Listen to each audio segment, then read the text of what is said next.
नमस्कार दोस्तों, स्वागत है आपका श्री रमा एकेडमी में। आइए अपनी क्लास की शुरुआत कुछ मोटिवेशनल लाइनों से करते हैं। आज की लाइनें कुछ ऐसी हैं कि वक्त से लड़कर नसीब बदल दे, वक्त से लड़कर नसीब बदल दे, इंसान वही जो अपनी तकदीर बदल दे। कल क्या होगा ये कभी मत सोचो मेरे दोस्तों, कल क्या होगा ये कभी मत सोचो मेरे दोस्तों, क्या पता वक्त कल खुद अपनी तस्वीर बदल दे। आइए, स्वागत है आपका इस क्लास में। आज का हमारा जो टॉपिक है वह है नदियाँ। कहाँ तक हम पहुँच चुके हैं, यहाँ से शुरुआत करते हैं हम अपनी क्लास की। तो ये टॉपिक्स हैं जिनको हम कंप्लीट कर चुके हैं और जिनको आगे करने भी वाले हैं।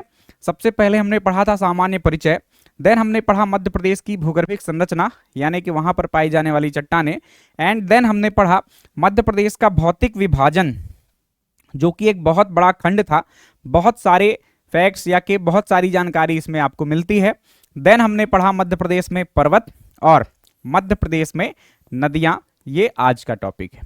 ठीक, तो शुरू करते हैं आज के टॉपिक को हम नदियों से। सबसे पहली बात, कुछ प्रीवियस ईयर क्वेश्चन से शुरू करें अपन। आप लोग देख लीजिए, अभी यहां हम इसको डिस्कस नहीं करने वाले हैं, सिर्फ देखना है कि ये जो क्वेश्चन है वो कैसे आ रहे हैं, नदियों के किन हिस्सों से प्रश्न पूछे जा रहे हैं, है ना। तो प्रश्नों का स्वरूप सिर्फ देखना है, आंसर का डिस्कशन हम क्लास के लास्ट में करने वाले हैं। तो देखिए, निम्नलिखित में से मध्य प्रदेश की कौन सी नदी 3 राज्यों में प्रवाहित होती है।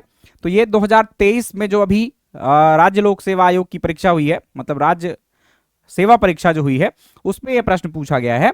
और इस प्रकार से इससे क्या समझ में आया कि हमको नदियों में क्या देखना है, उनका प्रवाह देखना है।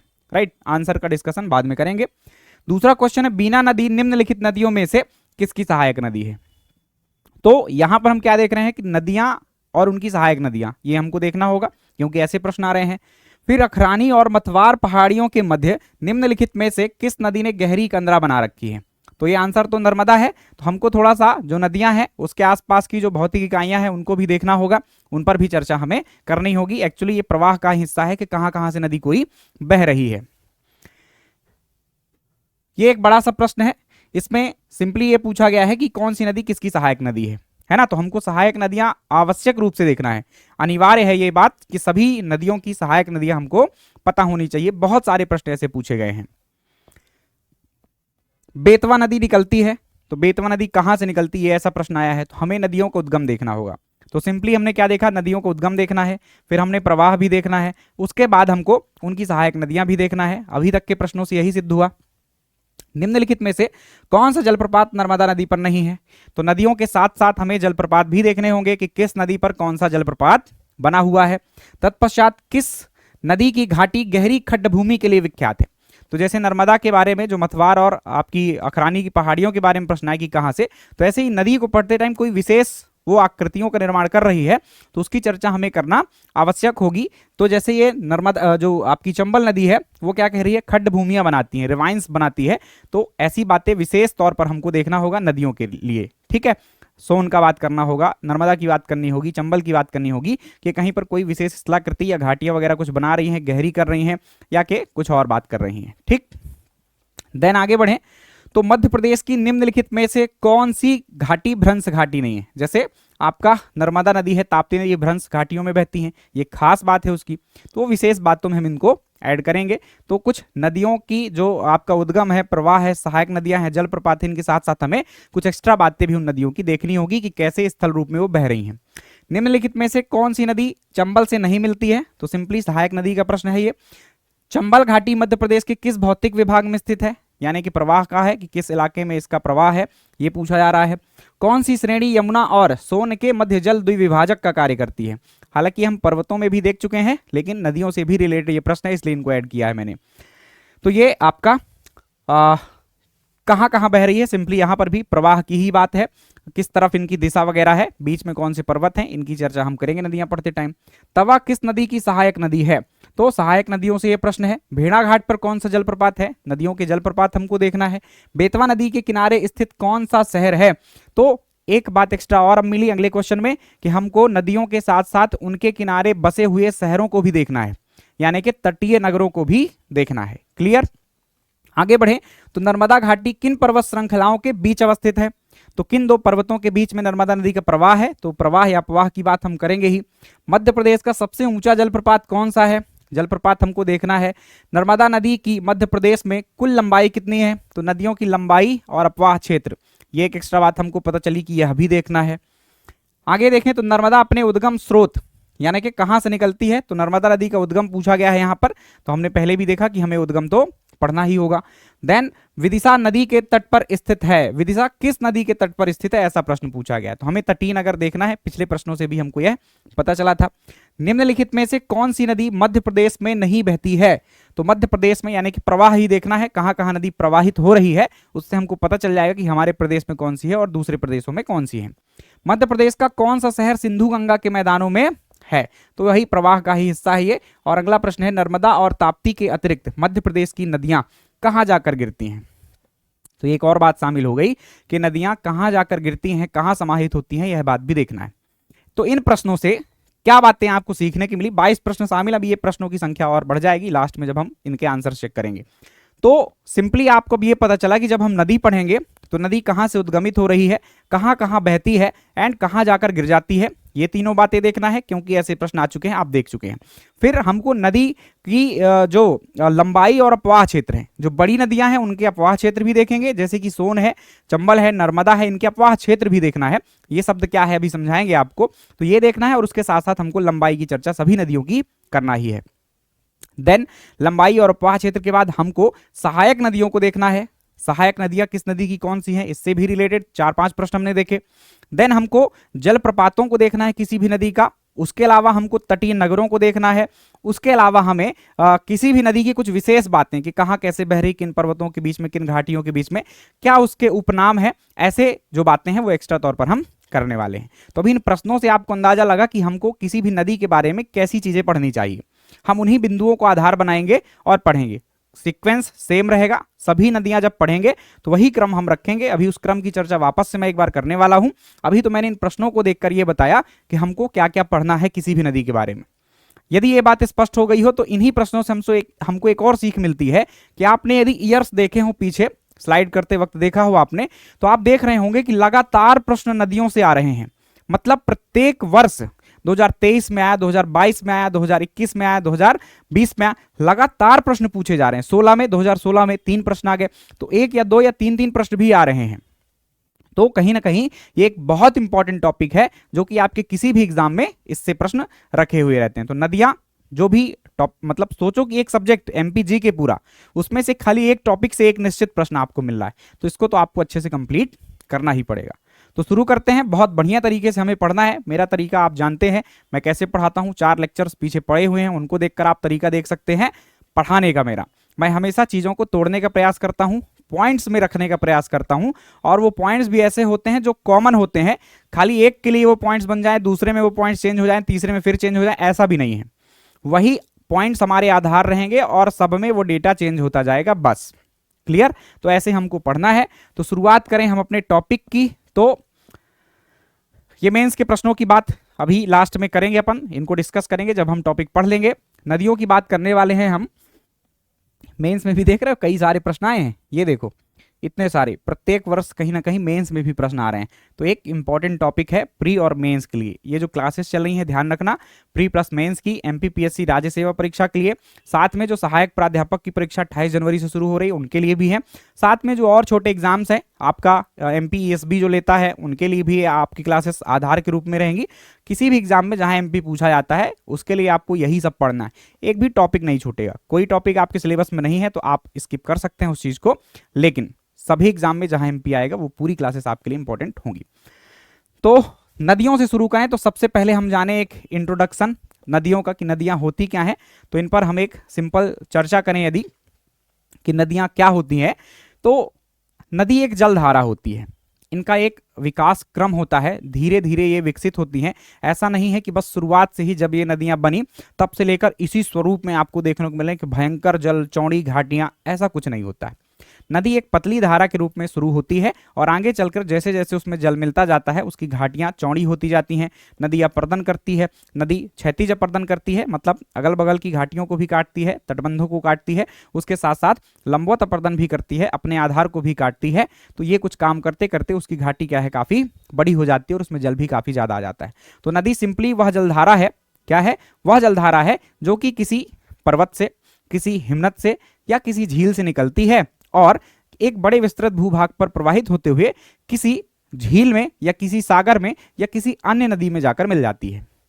यही होती है नदी कि कहां से निकलती है। 3 स्थान आप याद रखिए, ज्यादातर आपको पर्वत मिल जाएंगे, या तो किसी झील से निकलती हुई नदी मिल जाएगी या तो किसी हिमनद से निकलती हुई मिल जाएगी। ठीक है, उसके अलावा ये बहती हुई किसी एक बड़े भूभाग पर बहती हुई कहां जाएगी, ये जाकर किसी झील में या तो गिर जाएगी या तो किसी सागर में गिर जाएगी, महासागर या सागर में, और या फिर किसी दूसरी नदी में वो जाकर सहायक नदी के रूप में मिल जाएगी। तो ये सिंपली नदियां होती हैं। नदियों से जुड़े हुए कुछ टर्म्स हैं उनको भी देखेंगे, जो कि आगे आपको पहले से ही बता दूंगा तो दिक्कत नहीं आएगी। वो शब्द क्योंकि लिखे होंगे तो वहां समझाना ठीक नहीं रहेगा, यहीं पर समझ कर चलेंगे तो वहां थोड़ा सा अपनी गति भी आगे रहेगी और आपको कॉन्सेप्ट्स पहले से पता रहेंगे तो समझने में आसानी रहेगी। ये एक बेसिक इंट्रो है नदियों का कि आप जानते हैं किसी भी देश या प्रदेश के लिए नदियां बहुत इंपॉर्टेंट रोल निभाती हैं। आपका देश भारत है, अमेरिका है, चीन है, ये जो देश हैं आपको दिख रहे हैं, इनकी अर्थव्यवस्था पूरी तरह से नदियों पर ही डिपेंड है। मतलब सिंपल, एकदम सिंपल सी बात करूं ना, नदियों का इतना ज्यादा महत्व है कि आपका अस्तित्व ही नदियों पर डिपेंड है। दुनिया की जितनी भी सभ्यताओं का विकास हुआ है, जितनी भी सभ्यताओं का विकास हुआ है, वो सब नदियों के किनारे ही पली बढ़ी हैं। एग्जाम्पल के तौर पर सिंधु घाटी सभ्यता आप ले लीजिए, तो सिंधु नदी और उसकी सहायक नदियों के आसपास पली बढ़ी।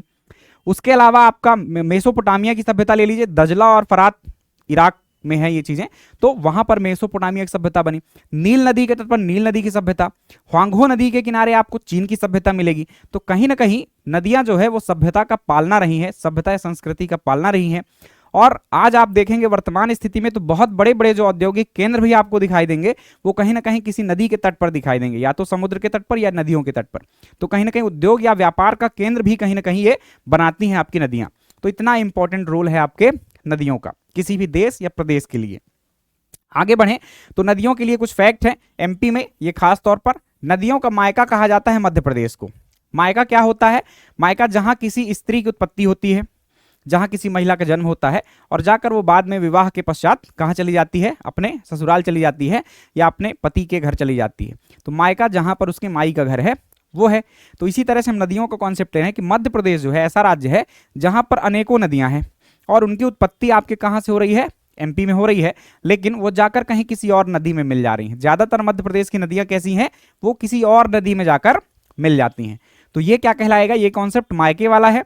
तो नदियों का मायका किस प्रदेश को कहा जाता है, ऐसा कभी फैक्ट पूछे तो आप याद रखना मध्य प्रदेश को कहा जाता है। किसको कहा जाता है? मध्य प्रदेश को कहा जाता है। एकदम सिंपल सी बात है। मध्य प्रदेश की अधिकतर नदियां कैसी हैं? बरसाती हैं। तो नदियां दो प्रकार की होती हैं, एक नदी होती है बारहमासी और एक नदी होती है बरसाती प्रकार की। बारहमासी नदी ऐसी नदी होती है जो 12 माह यानी कि 12 महीने जल से परिपूर्ण होती है, उसमें जल बहता रहता है। और आपकी बरसाती नदी ऐसी नदी होती है जिसमें बरसात के समय पर तो पानी रहता है, किंतु जब बरसात खत्म हो जाती है, शीत ऋतु आ जाती है, ग्रीष्म ऋतु आ जाती है, तो उनका जल सूख जाता है। हिमालय से जिन नदियों को उद्गम होता है वो ज्यादातर नदियां कैसी हैं? आपकी 12 नदियां हैं। और जो प्रायद्वीपीय भारत की बड़ी नदियों को छोड़ दे अपन, जो छोटी नदियां सहायक नदियां हैं वो कहीं ना कहीं बरसाती प्रकार की हैं, क्योंकि बरसात में तो उनमें जल रहता है किंतु आगे चलकर वो जल सूख जाता है। क्लियर? तो प्रायद्वीपीय भारत में बरसाती नदियां आपको ज्यादा दिखाई देंगी। इस समस्या के निदान के लिए एक परियोजना है आपकी नदी जोड़ो परियोजना। इस पर चर्चा आप भारत के भूगोल में कीजिएगा। नदियों को आपस में कनेक्ट कर दें, जिन नदियों में ज्यादा जल है उसका पानी कम जल वाली नदी में चला जाएगा और इस प्रकार से दोनों ही नदियां जल से परिपूर्ण रहेंगी और दोनों ही क्षेत्र के लोग जो हैं कृषि के दृष्टिकोण से, उद्योग के दृष्टिकोण से उन्नत अवस्था में पहुंच पाएंगे। क्लियर? तो ये इतना सा सिंपल सा इंट्रो था हमारा। अब हम क्या देख लें? सबसे पहले उन शब्दावलियों को देख लें जो आगे काम आने वाली हैं। यहाँ एक आध दो तो लिखी हैं, लेकिन फिर भी इनके अलावा भी जो शब्द है उनको भी देख लीजिए। एक टर्म देखो लिखा हुआ है अपवाह। कौन सा शब्द लिखा हुआ है? अपवाह। इसकी डेफिनेशन तो यहीं लिखी हुई है। अपवाह मतलब सिंपली प्रवाह, ड्रेनेज, कि कोई नदी जिस मार्ग का अनुसरण करते हुए आगे बढ़ रही है उसको हम क्या कह दें? अपवाह कह दें। जैसे यहां से कोई पहाड़ी है और इसमें से कोई नदी ऐसे उद्गमित हुई, राइट। अब ये जिस मार्ग पर बह रही है, क्या है, जिस मार्ग पर बह रही है, ये दो धाराएं नहीं है, एक्चुअली नदी ही है, इस तरह से बना दिया अपन। तो ये जिस मार्ग का अनुसरण कर रही है, ये उसका प्रवाह है या कि उसका अपवाह है, ये सिंपल सी बात है। और जब उस नदी से छोटी छोटी सहायक नदियां आकर मिलती हैं, पहले एक मुख्य नदी का या अनुवर्ती नदी का विकास होता है, एक बड़ी नदी का विकास होता है, फिर धीरे धीरे उससे छोटी छोटी धाराएं आकर मिलना शुरू होंगी और वो भी अपनी घाटियों को चौड़ा करेंगी, घाटियों को गहरा करेंगी और जाकर एक बड़ी नदी के रूप में अस्तित्व में आएंगी। तो ऐसे किसी नदी का विकास होता है। तो एक मुख्य नदी हुई, उसको हम उसका अपवाह कह रहे हैं, देन दूसरी नदी आई, इससे मिल गई, देन तीसरी नदी आई, इससे मिल गई, और भी नदियां हैं, इन नदियों की भी सहायक नदियां आकर इनसे मिल रही हैं। तो ये जो आपका सिस्टम बन रहा है, ये जो आपका सहायक नदियों की प्रणाली बन रही है, इस चीज को, इस सिस्टम को हम अपवाह तंत्र कहते हैं। क्या कहते हैं कि कोई एक मुख्य नदी और उसकी सहायक नदियों का जो जाल है उसको हम अपवाह तंत्र कहते हैं। क्लियर है? एक हो गया अपवाह, किसी नदी का सिंपली मार्ग जिसमें वो जल बह रहा है, वो अपवाह। और जब उस नदियों की ऐसी जो सहायक नदियां हैं उन सब का जो अपवाह है, जो मार्ग है, उन सबको मिला दें तो वो क्या कहला जाएगा, अपवाह तंत्र कहला जाएगा। स्पष्ट है? इसी से मिलता जुलता एक और शब्द है, अब जो यहां नहीं लिखा है उसकी बात कर लें, अपवाह क्षेत्र। कौन सा शब्द है? अपवाह क्षेत्र। तो अपवाह क्षेत्र क्या है? एक मुख्य नदी है, उसकी सहायक नदियां हैं। अब इन सहायक नदियों या मुख्य नदी को कहीं बड़े क्षेत्र से क्या मिल रहा होगा, पानी मिल रहा होगा, जल मिल रहा होगा। तो जो सिंपली इन नदियों का जल ग्रहण क्षेत्र है, कैचमेंट एरिया है, जहां से इन नदियों को जल मिल रहा है, वो पूरा क्षेत्र क्या कहलाता है, वो पूरा क्षेत्र कहलाता है आपका अपवाह क्षेत्र। क्या कहलाता है? अपवाह क्षेत्र। तो इस तरह से ये जो पूरा क्षेत्रफल बना वो क्या कहला जाएगा, उसका अपवाह क्षेत्र कहलाएगा। ये याद रखना है। तो एक अपवाह देखा हमने, एक अपवाह तंत्र और एक अपवाह क्षेत्र जान लिया।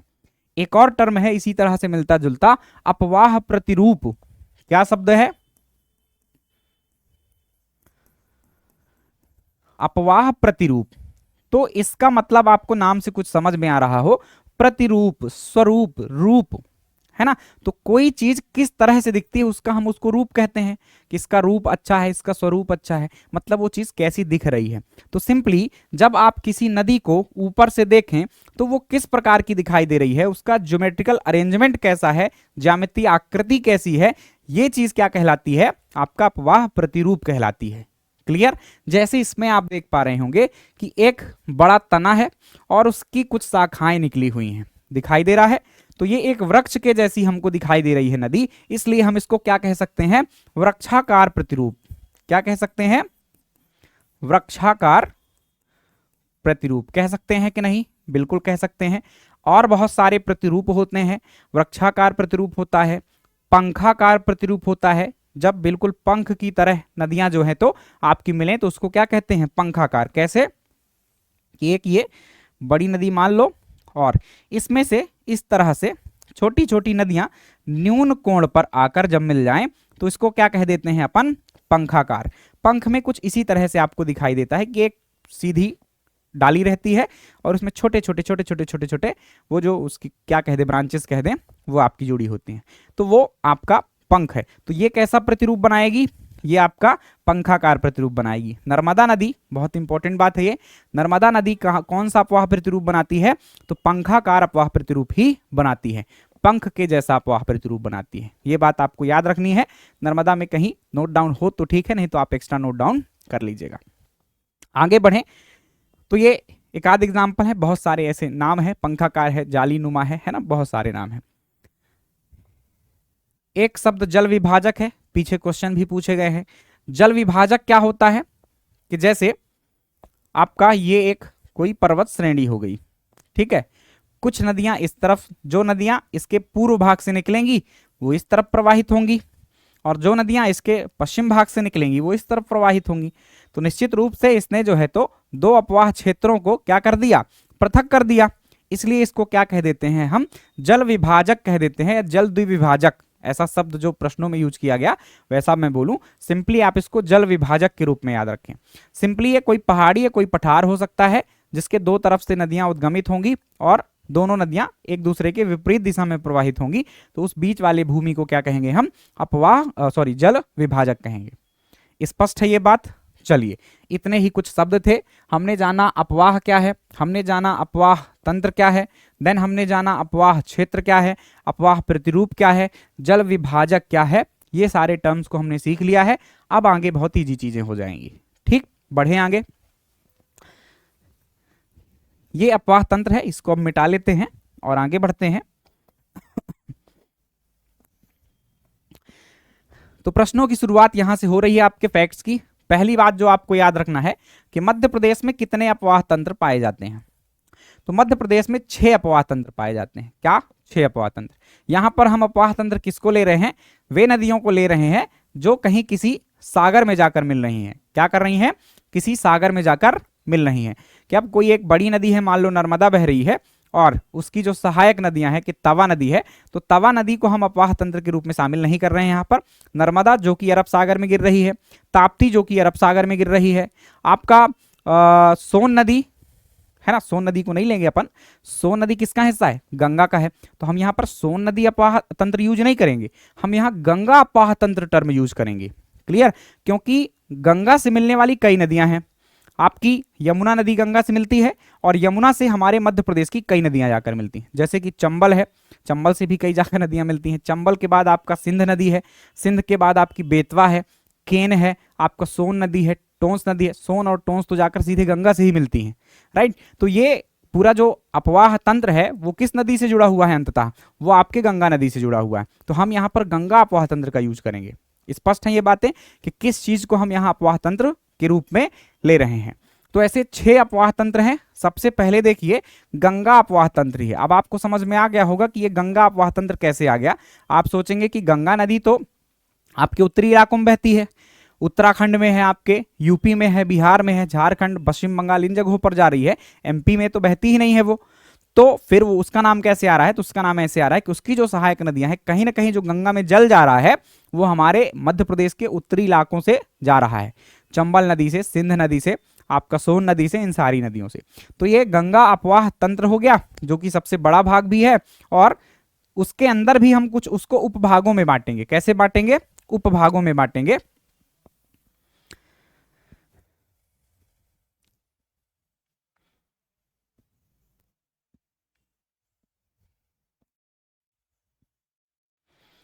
ये अपना एमपी है, याद कराने के लिए ये मैप बनाना जरूरी है। इसमें देखिए तो यहां ऊपर से कहीं गंगा जाती है और वहीं से साथ में ही उसके ऐसे आपको यमुना नदी मिल जाएगी। तो ये नदी कौन सी है? यमुना नदी। ये नदी कौन सी है? गंगा नदी। गंगा की धारा थोड़ा चौड़ी कर दे। ठीक, ये गंगा हो गई, ये यमुना हो गई। अब इससे कौन सी नदी मिलेगी? यहां से चंबल है, ऐसे गई, यमुना से मिल गई। यहां से सिंध गई, यमुना से मिल गई। बेतवा गई, यमुना से मिल गई। केन गई, यमुना से मिल गई। टोंस निकलती है ऐसे ही और सीधे वो गंगा से मिलती है। सोन नदी निकलती है और वो सीधे किससे मिलती है? गंगा से मिलती है।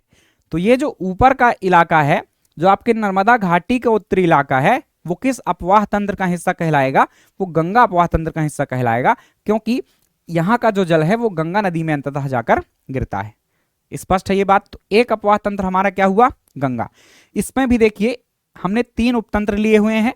एक यमुना उपतंत्र है, दूसरा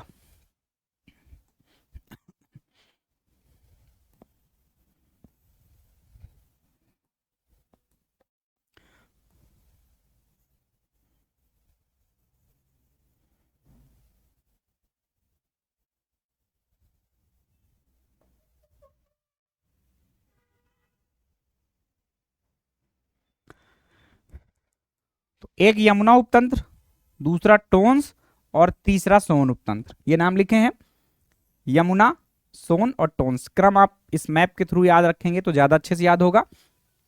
कि ये गंगा अपवाह तंत्र है, उसमें एक उपतंत्र यमुना का है, देन दूसरा टोन्स का है, तीसरा आपके सोन नदी का है। टोन्स और सोन सीधे जाकर गंगा में मिलती हैं, तो एक अपवाह तंत्र हुआ। ठीक, दूसरा कौन सा? नर्मदा अपवाह तंत्र। तो नर्मदा को यहां से निकाल लीजिए।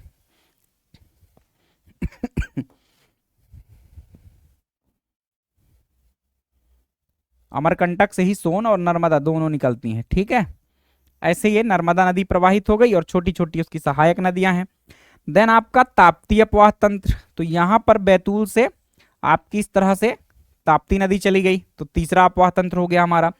गोदावरी अपवाह तंत्र, अब थोड़ा सा स्पेस कम है। गोदावरी महाराष्ट्र में बहती है, भारत के दक्षिण में, महाराष्ट्र, तेलंगाना, आंध्र प्रदेश। तो अब ये क्यों शामिल कर रहे हैं हम? सेम कॉन्सेप्ट गंगा वाला, कि वो गोदावरी नदी तो हमारे यहाँ नहीं बहती है, लेकिन उसकी जो सहायक नदियां हैं, जो हमारे मध्य प्रदेश का जल है, वो गोदावरी में जाता है। किन नदियों से जाता है? तो यहाँ आप दक्षिण में कुछ नदियां देखेंगे, एक तो बैतूल से ही निकलने वाली, जैसे एक वर्धा है आपका, यहाँ पर एक वेनगंगा है। ये वर्धा और वेनगंगा आगे जाकर मिल भी जाती हैं और प्राणहिता के नाम से जाकर आपके गोदावरी में मिलती हैं। और यहाँ से एक नदी आपकी कान्हन नदी निकलती है, वेनगंगा की सहायक।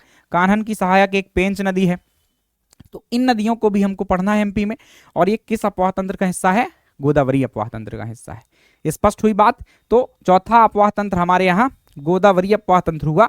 देन एक माही अपवाह तंत्र है। माही नदी यहां से निकलती है धार से और इस तरह से ये जाती है। अभी मैंने आपको प्रश्न दिखाया, पहला ही प्रश्न 2023 में पूछा गया कि किन राज्यों से माही नदी जो है तो प्रवाहित होती है, यानी 3 राज्यों से प्रवाहित होने वाली कौन सी नदी है, ऐसा पूछा। तो एक तो एमपी हो गया, दूसरा फिर वो राजस्थान जाती है और गुजरात में बहते हुए समुद्र में मिल जाती है। तो ये 3 राज्यों से बहती है, तो उसका आंसर माही सबसे बन गया होगा सामान्यतः। जिनसे न बना हो, जिन्होंने अभी अभी तैयारी शुरू की हो, तो बहुत परेशान नहीं होना है, सबसे बन गया होगा, मैं ऐसा कह देता हूं।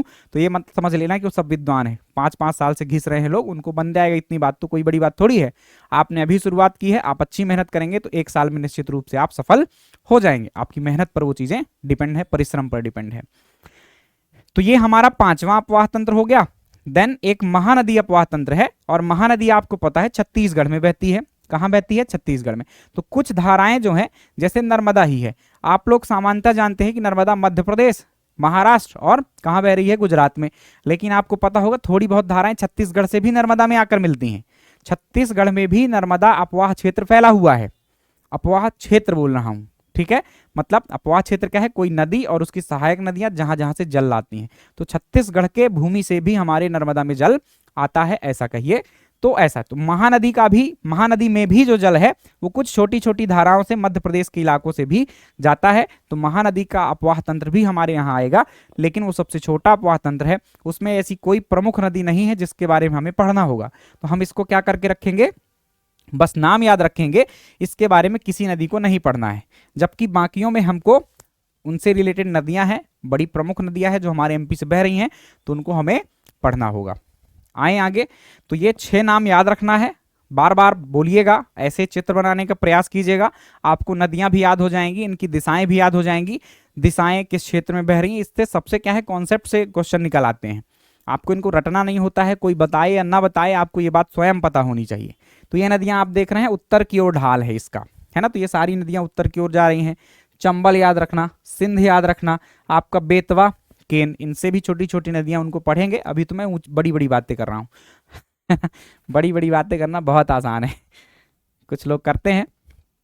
तो ये उत्तर की ओर गई, ये दक्षिण की ओर गई, कुछ नदियां पश्चिम की ओर जा रही हैं और कुछ उत्तर पूर्व कह दीजिए। तो इस तरह से आपके मध्य प्रदेश में अपवाह तंत्र है। 6 नाम है, वापस से मैं सिर्फ नाम बोल रहा हूं, आप भी अपने मन में दोहराइए।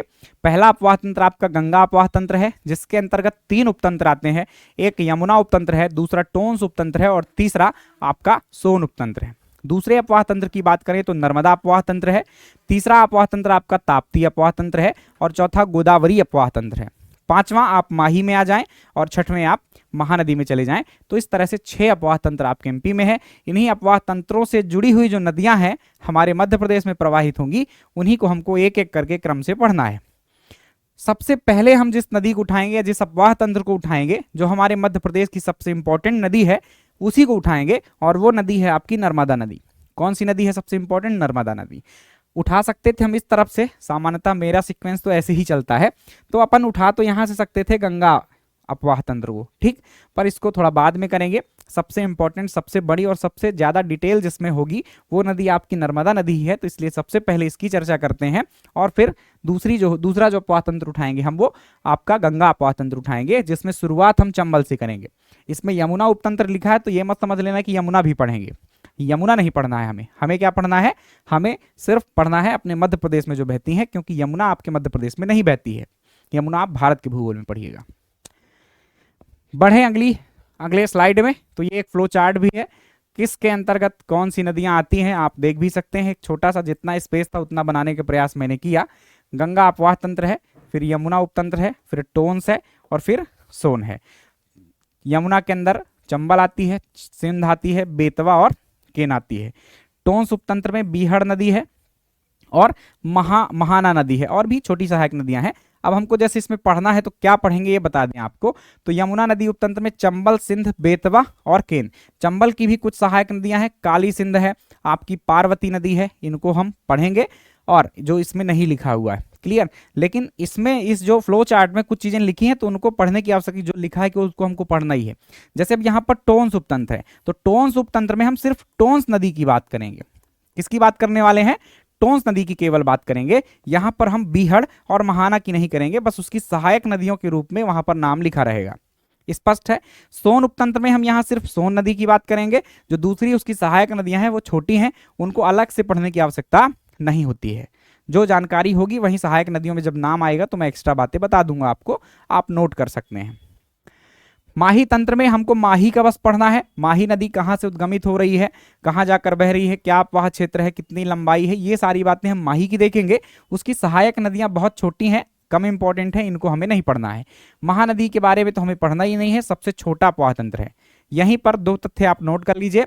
सबसे बड़ा अपवाह तंत्र मध्य प्रदेश का कौन सा है? तो वो है आपका गंगा अपवाह तंत्र। आप देख रहे होंगे पिछले चित्र में, देखिए तो सबसे ज्यादा भूमि या सबसे ज्यादा जो नदियां हैं अपवाह तंत्र में, आपको सहायक नदियों का जाल देखना है कितना बड़ा है, और अपवाह क्षेत्र की जब बात की जाए तब आपको इलाका देखना है कि कितना बड़ा है। तो यहां पर चाहे हम अपवाह तंत्र की बात कर लें, चाहे हम अपवाह क्षेत्र की बात कर लें, दोनों में ही ये गंगा अपवाह तंत्र जो है वो बड़ा है, ठीक। तो गंगा अपवाह क्षेत्र, गंगा अपवाह तंत्र ये सबसे बड़ा है। एक बार का प्रश्न मुझे याद आ रहा है, वो जब परियोजनाएं पढ़ाऊंगा तब की बात है। आपसे प्रश्न ऐसा पूछा गया था कि चंबल घाटी जो परियोजनाएं हैं वो किस अपवाह तंत्र का हिस्सा है ना, किस अपवाह तंत्र, मतलब सिंपली चंबल नदी को ही आप समझ लो किस अपवाह तंत्र का है। तो उसमें विकल्प थे गंगा अपवाह तंत्र, यमुना उपतंत्र, एक दो और थे मुझे याद नहीं है, ठीक है। तो आपको अब इसमें कंफ्यूजन मेन इसमें ही था कि अब गंगा लगाएं कि यमुना लगाएं, है ना। बड़ा कॉन्सेप्ट क्या है? गंगा है, और गंगा के अंदर भी क्या है? यमुना है। तो जब भी कभी ऐसी आप दुविधा में फंसे तो आपको ये ध्यान रखना है कि आप सिंपल सोच लेना कि आपसे कोई आपका पता पूछे कि आप अपना पता अच्छे से बता दीजिए, तो आप अपना डिस्ट्रिक्ट बता दें कि मैं जो है तो देवास जिले का हूँ या रीवा जिले का हूँ या बालाघाट का हूँ, कहीं का भी आप बताएं। तो आप यदि जिला बस बता दें या कि उसके अंदर तहसील कोई बता दें कि आप लांजी तहसील से हैं बालाघाट में, कितनी अच्छी बात होगी। तो इसमें सबसे अच्छी बात क्या है कि लांजी है ना, वो लांजी याद रखना चाहिए उस व्यक्ति को, जिला छोड़कर। तो ऐसा ही है कि बड़ी चीज तो है लेकिन उससे छोटी चीज यदि है, उसके अंदर की कोई चीज है, तो आप फिर उसका आंसर लगाएंगे। आयोग ने इसका आंसर यमुना उपतंत्र ही माना है, क्लियर। तो आपको इसको याद रखना है, क्वेश्चन मिलेगा ही निश्चित रूप से अगली क्लास में आपको। चलो, और सबसे छोटा अपवाह तंत्र बता रहा था, ये बड़ा तो आपने याद कर लिया, छोटा आप याद कर लेना, महानदी अपवाह तंत्र। गोदावरी में हम गोदावरी को नहीं पढ़ेंगे, भले यहां नाम लिखा है। ताप्ती में हम सिर्फ ताप्ती को पढ़ेंगे, इनकी सहायक नदियां नहीं पढ़ेंगे। वेनगंगा, वर्धा, पेंच और कान्हन, 52 थड़ी पढ़ने की आवश्यकता नहीं है, इनको हम पढ़ेंगे। नर्मदा में नर्मदा नदी पढ़ेंगे और साथ में तवा नदी पढ़ेंगे। शुरुआत हमको कहां से करनी है? यहीं से करनी है। तो पहला अपवाह तंत्र हम उठा रहे हैं नर्मदा अपवाह तंत्र, और उसके साथ साथ मतलब नर्मदा अपवाह तंत्र में हम क्या पढ़ेंगे? नर्मदा नदी पढ़ेंगे और तवा नदी पढ़ेंगे, क्लियर। तो शुरू करते हैं नर्मदा अपवाह तंत्र की बात। ये रहा तो बहुत पवित्र नदी है, मध्य प्रदेश की जीवन रेखा कहलाती है, अर्थव्यवस्था का मेरुदंड कहलाती है, बहुत महत्व है इसका। मध्य प्रदेश के लगभग बीचों बीच से ये प्रवाहित होती हुई नदी है आपकी, और इस नदी को हम जो मध्य प्रदेश की जीवन रेखा या मध्य प्रदेश की अर्थव्यवस्था का मेरुदंड कह रहे हैं, तो बिल्कुल बनती भी है ये बात। आप देखेंगे तो सीहोर तक या भोपाल तक आप इंदौर में हैं तो इंदौर में भी क्या कर रहे होंगे, नर्मदा का जल कहीं ना कहीं आप यूज कर रहे होंगे। तो बहुत बड़े क्षेत्र में इसका जल जो है तो उपयोगी है, पीने के रूप में हो सकता है, सिंचाई के रूप में इसका जल उपयोग कर सकते हैं अपन, है ना। और जो दूसरे काम है जैसे कि एडवेंचर वगैरह, खेल वगैरह की जो क्रीड़ाएं होती हैं उनके रूप में आप यूज करते हैं। तो कहीं ना कहीं बहुत सारी आर्थिक गतिविधियां इस नदी से जुड़ी हुई हैं, इस कारण से मध्य प्रदेश की क्या है, जीवन रेखा या मध्य प्रदेश का मेरुदंड कहलाती है। स्पष्ट है ये बात। शुरू करते हैं आपका नर्मदा नदी में। तो पहले मैं कुछ पॉइंट्स आपको बता देता हूं, जिन पॉइंट्स को आधार बनाकर हम सभी नदियों को पढ़ेंगे। वो पॉइंट्स ऐसे हैं कि सबसे पहले हम किसी भी नदी का उद्गम देखेंगे। क्या देखेंगे, उद्गम देखेंगे कि वो नदी जो है वो किस स्थान से निकल रही है। उद्गम के साथ ही हम उसको सीधे बहा देंगे, कहां कहां से, किस जिले से किसकी सीमा बनाते हुए वे नदी बह रही है, और साथ में वो कहां गिर गई, कहां पर समाहित हो गई, इस बात को भी हम एक ही पॉइंट में विस्तार देंगे। देन दूसरा पॉइंट जो होगा हमारा वो अपवाह क्षेत्र का होगा। किसका होगा, अपवाह क्षेत्र का। अपवाह क्षेत्र के साथ साथ हम लंबाई को रख लेते हैं कि यहीं पर उस नदी की लंबाई भी देख लेनी है। अपवाह क्षेत्र की चर्चा हमें ज्यादा नदियों में करने को मिलेगी ही नहीं, क्योंकि ज्यादातर छोटी नदियां और ऐसे आंकड़े आपको दिमाग में रखने की भी आवश्यकता नहीं है। नर्मदा नदी है, चंबल नदी है, सोन नदी है, माही नदी है, 2-4 नदियां हैं जिनके आपको अपवाह क्षेत्र याद रखने हैं। बाकी शेष नदियों की आपका काम लंबाई से चल जाएगा। ठीक, तो ये 2 बिंदु हुए। तीसरे बिंदु में हमको देखना है सहायक नदियां। क्या देखना है, सहायक नदियां। किसी भी नदी की सहायक नदियां कौन कौन सी हैं, और उसमें भी हम दायां और बायां करके देखेंगे। और डीप में जाना है, क्योंकि अब जो प्रश्न है वो उद्गम नहीं पूछता है। ये सब प्रश्न जो पीछे मैंने दिखाए हैं वो काफी पुराने प्रश्न थे, है ना। हालांकि कुछ सरल थे, कुछ कठिन भी थे, लेकिन ज्यादातर जो उद्गम वगैरह आप किसी नदी का आपको किसी एग्जाम में नहीं दिखे, क्योंकि वो इतने कॉमन हो चुके हैं कि अब उनसे प्रश्न आने की संभावना नहीं है।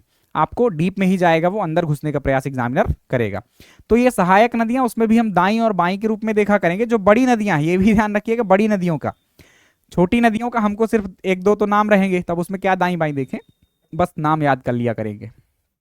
चौथी बात जो रहेगी वो हमें क्या करनी होगी, वो हमें जलप्रपात की करनी होगी कि कौन सा जलप्रपात है। यहां से क्रम हम बदल सकते हैं, कोई इसमें क्रम नहीं।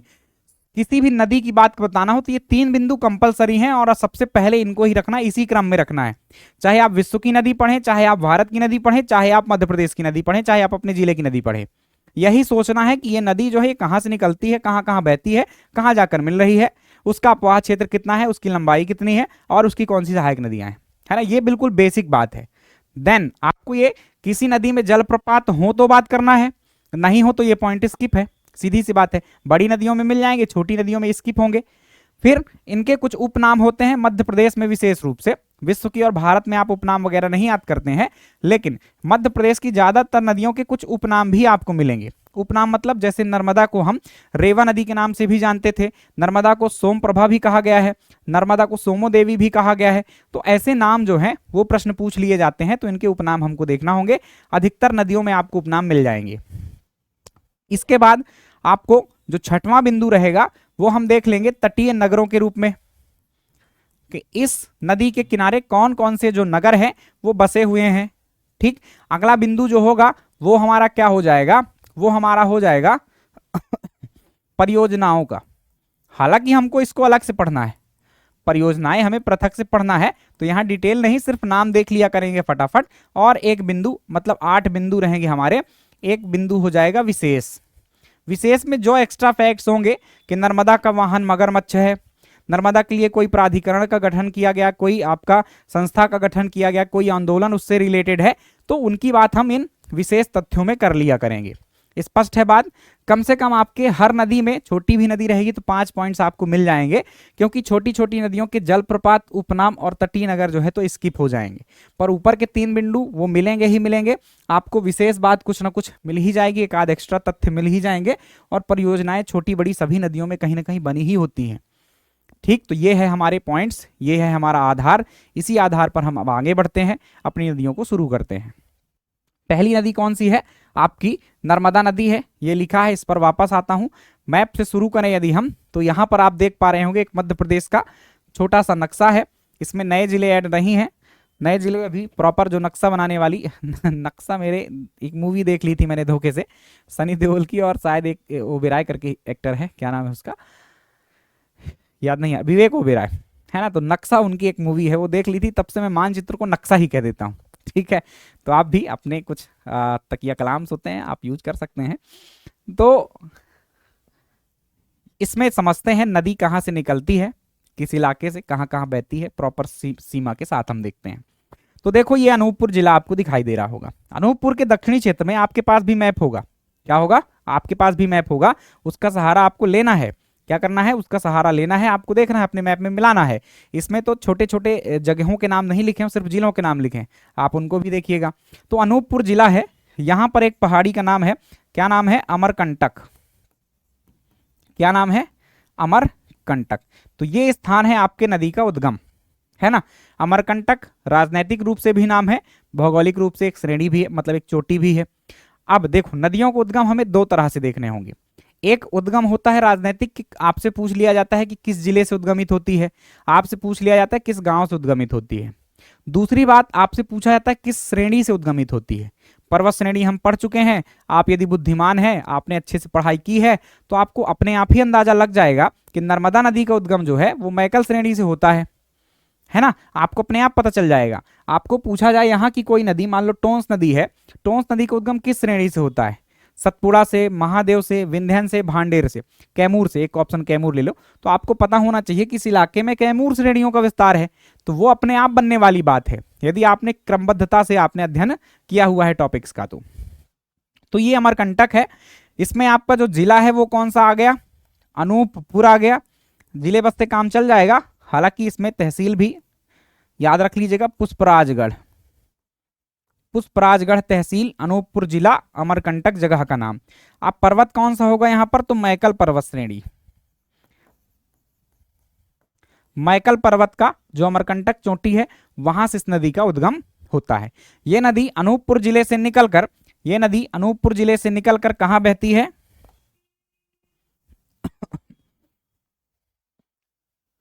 डिंडोरी जिले में आती है। कहां आती है, डिंडोरी जिले में आती है। देन ये मंडला में प्रवेश करती है, और एक खास बात, मंडला में यू टर्न लेती है, मंडला में एक कुंडलाकार आकार बनाती है, वहां का धरातल ऐसा है इस कारण से। तो मंडला में एक, मतलब आपसे पूछा जा सकता है, एक्चुअली पूछा ही गया है व्यापम में, पीएससी ने नहीं पूछा लेकिन व्यापम ने पूछा है कि जो नर्मदा नदी है वो किस जगह पर कुंडल, मतलब घुमावदार मोड़ लेती है या कुंडलाकार आकार में बहती है, ऐसा कुछ प्रश्न आया था। तो याद रखना कि यहाँ ये मंडला में लेती है। मंडला के बाद ये सिवनी, सिवनी की सीमा, ऐसे सिवनी और मंडला की सीमा पर बहते हुए जबलपुर में प्रवेश करती है, और ऐसे ये प्रवेश करके जाकर आपके नरसिंहपुर चली जाती है। जबलपुर जो शहर है ये यहाँ पर आपका पड़ता है, और नर्मदा नदी उसके दक्षिण से ही आपका मुड़ जाती है नरसिंहपुर की ओर। नरसिंहपुर में बहते हुए यह नदी सबसे पहले रायसेन की सीमा को टच करती है, देन रायसेन और होशंगाबाद की सीमा में बहते हुए, रायसेन और होशंगाबाद की सीमा में बहते हुए होशंगाबाद और सीहोर की सीमा में बहती है। क्लियर है, होशंगाबाद और सीहोर की सीमा में बहती है। अब इसका नाम नर्मदापुरम है, आप वही यूज करें तो अच्छी बात है, आपकी संस्कृति का शब्द है वो। होशंग शाह के नाम पर पहले इसका नाम पड़ा था। सीहोर के बाद ये नदी जो आती है हरदा और देवास जिले की सीमा पर बहती है।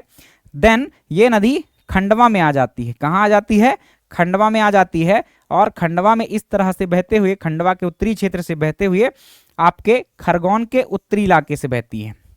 खरगोन का उत्तरी इलाका ऐसे, मतलब खरगोन में बहते हुए ये प्रवेश कर जाती है धार और बड़वानी की सीमा में, एंड देन अलीराजपुर की सीमा में, एंड देन महाराष्ट्र और गुजरात। तो ये इस तरह से इसका प्रवाह है। प्रवाह ऐसे ही याद रखना है, कम से कम इस नदी का तो ऐसे ही याद रखना है। सारे जिले आपको पता होना चाहिए कहाँ कहाँ से बहती है। मैंने जो अभी सिखाया वापस से बोल रहा हूँ, आप रिपीट करना, आप नक्शे में देखते जाना जहां जहां मैंने उसको प्रवाहित किया है। सबसे पहले ये उद्गमित होती है अमरकंटक से, जो कि अनूपपुर में है। अनूपपुर के बाद यह डिंडोरी में जाती है। डिंडोरी के बाद यह आपके मंडला में प्रवेश करती है। मंडला में ये घुमावदार मोड़ के साथ सिवनी की सीमा में बहते हुए ये आपके जबलपुर में प्रवेश करती है। जबलपुर में भेड़ाघाट जलप्रपात भी बनाती है, और उससे आगे बढ़कर ये नरसिंहपुर में जाती है। नरसिंहपुर के आगे रायसेन से सीमा बनाती है। रायसेन के बाद आपका सीहोर और होशंगाबाद की सीमा बनाती है। देन आपका हरदा और आपके देवास जिले की सीमा बनाती है। एंड देन आपको खंडवा में बहती हुई दिखाई देगी। यहीं पर आपका पुनासा डैम बना हुआ है, यहाँ कोने में आपका ओमकारेश्वर स्थित है। एंड देन खरगोन और धार और बड़वानी की सीमा में बहते हुए आगे, अलीराजपुर की सीमा में बहते हुए आगे महाराष्ट्र में चली जाती है, और आगे गुजरात में चली जाती है, और आगे खंभात की खाड़ी में गिर जाती है। कहाँ गिर जाती है? खंभात की खाड़ी में। तो ये पैटर्न है हमारा, इन जिलों को याद रखना है आपको। बातें कुछ और यहीं साथ साथ में कर लें तो आगे थोड़ा सा कम मेहनत लग जाएगी, वापस इस मैप में हमें नहीं आना पड़ेगा। हमने उद्गम स्थान देख लिया। अब यहाँ चूंकि गुजरात और महाराष्ट्र नहीं है तो मैं यहाँ पर इसका समागम स्थल लिख देता हूँ। क्या लिख देता हूँ? संगम। तो इस नदी का जो संगम होता है वो कहाँ होता है? खंभात की खाड़ी में। कहाँ होता है? खंभात की। राज्य कितने हैं? तो राज्य आपका एक मध्य प्रदेश हो गया, दूसरा आपका महाराष्ट्र हो गया, और तीसरा आपका गुजरात हो गया। कभी ध्यान रखना, दो तरह से राज्य पूछ लिए जाते हैं नदियों के। एक तो अपवाह क्षेत्र, नदियों का अपवाह क्षेत्र कहीं ना कहीं बड़ा होता है, और जो सिंपल नदी है जैसे गोदावरी नदी है, जैसे आपकी नर्मदा नदी है, जैसे और कोई नदी ले लो, जैसे गंगा ही ले लो, तो गंगा का अपवाह क्षेत्र तो 11 राज्यों में है, किंतु वो बहती 2-4 राज्यों में ही है। वास्तव में जो गंगा नदी है, मूल नदी जो अनुगामी नदी है, वो कहाँ बहती? 4 राज्यों में ही, लेकिन उसका अपवाह क्षेत्र 11 राज्यों में है। तो दो पैटर्न है यहाँ पर। तो यहाँ पर नर्मदा की जब बात की जाए तो वो कहाँ कहाँ? 3 राज्यों में बहती है खुद से मूल रूप से, उसका अपवाह क्षेत्र 4 राज्यों में फैला हुआ है। ठीक है, चलिए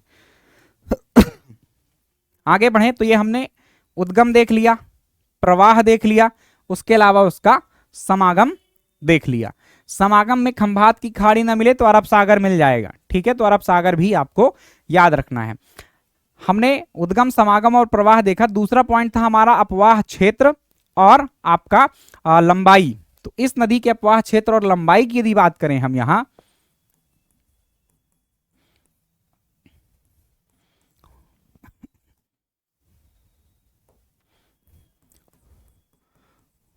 तो 1312 किलोमीटर कुल लंबाई है। कितने किलोमीटर है? 1312 किलोमीटर। इसमें से 1079 किलोमीटर ये बहती है आपकी नदी मध्य प्रदेश में। कहां बहती है? मध्य प्रदेश में। 161 किलोमीटर ये बहती है गुजरात में। ठीक, इसके बाद मध्य प्रदेश और एमपी की सीमा पर 32 किलोमीटर बहती है।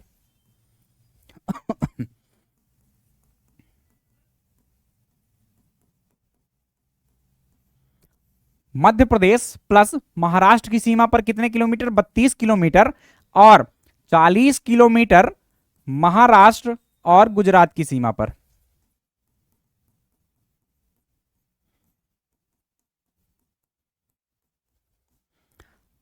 सबसे पहली बात तो कुल लंबाई याद रखना, दूसरी एमपी में कितनी है, बाकी बातें सेकेंडरी हैं। ठीक, ये दोनों ही प्रश्न पूछे जा चुके हैं, मध्य प्रदेश राज्य सेवा परीक्षा में पूछा गया है।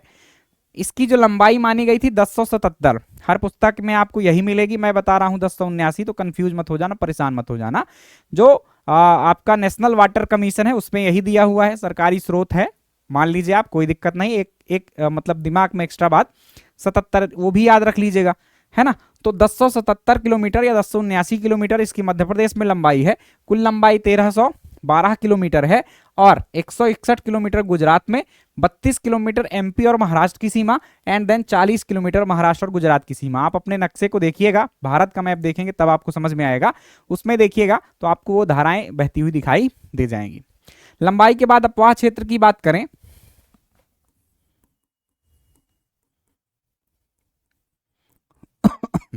अपवाह क्षेत्र, तो जो मध्य प्रदेश मतलब कुल अपवाह क्षेत्र है नदी का आपके, वो है 98,796 किलोमीटर। कितना बड़ा अपवाह क्षेत्र है?